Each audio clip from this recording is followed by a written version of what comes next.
Let's talk about the Q font in the room. There's a lot of controversy lately when it comes to the recent release of Pokémon Scarlet and Violet, but honestly, I think there's an even deeper issue that I want to get into in this video, and it's a problem that's plaguing many of our favorite franchises. More than anything though, this is an open discussion, so please feel free and welcome and encouraged to share your thoughts on the matter. I recently got some hate because of my thoughts on Pokémon Scarlet and Violet, but in contrast, I had thousands of people who shared my same opinion. In a recent video, I said that Pokémon Scarlet and Violet are a lot of fun to play, but they are not fun to look at. I actually have quite a lot to say in support of this game, which I'm continuing to play and actually really enjoying. But when you take the time to look at the next installment of Pokémon, the game is riddled with all kinds of bugs, really bad pop-in, students who look like they're literally demon-possessed sitting in the classrooms and in the school, and plenty of other interesting issues. It makes you wonder how Pokémon is the highest grossing franchise in the entire world. You heard that right, the entire world. When this is a product that they've supported and came out with. I'm nowhere expecting the graphics to be really good or 120 FPS 4K. That's not what Pokémon is. The problem is that this game is clearly not finished.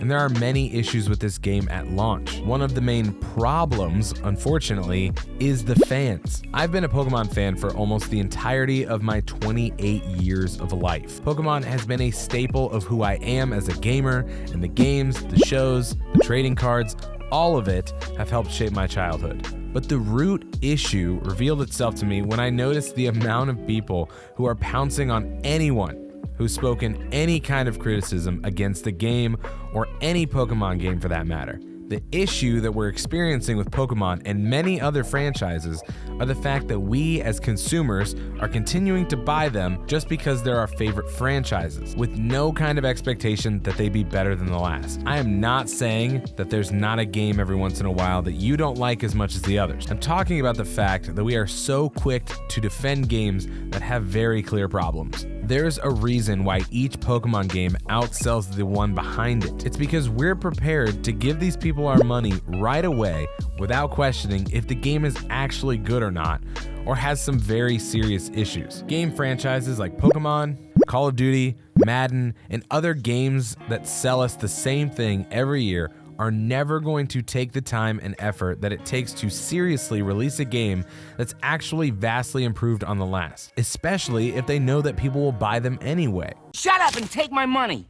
I keep seeing the argument that we have games like Breath of the Wild on Switch, so why can't Pokemon do better? Well, that leads me to my second half of the issue. We, the gamers and consumers, demand these games be released so quickly after the others. Breath of the Wild was in development for quite some time. Pokemon released 2 games this year, and we wonder why Scarlet and Violet has so many issues. Game companies are going to keep cranking out games when the fans keep demanding them, and fans are going to keep buying products that are half finished because the gaming companies release them so frequently. The cycle is going to continue until we as the consumers stop buying games right away and attack anyone who has any kind of criticism against them when they clearly have issues. Now, I did say I have positive things to say about Pokemon, and I do. I actually really enjoy the variety of ways to play the game, whether it's the traditional gym leader battling, taking out Team Star, and fighting Titan Pokemon. There's a ton of things to explore, and I know this may be a mixed opinion,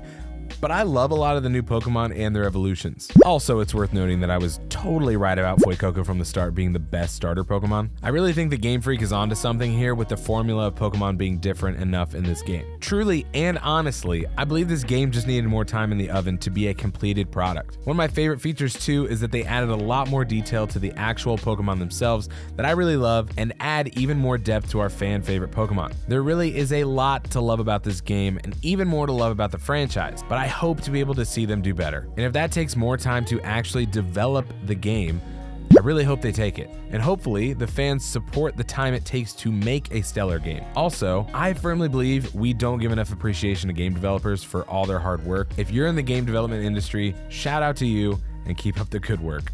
Like I said, this is an open discussion, and I fully welcome and encourage all friendly and respectful comments down below. Make sure to drop a like, hit that subscribe button, and I'll see you in the next one.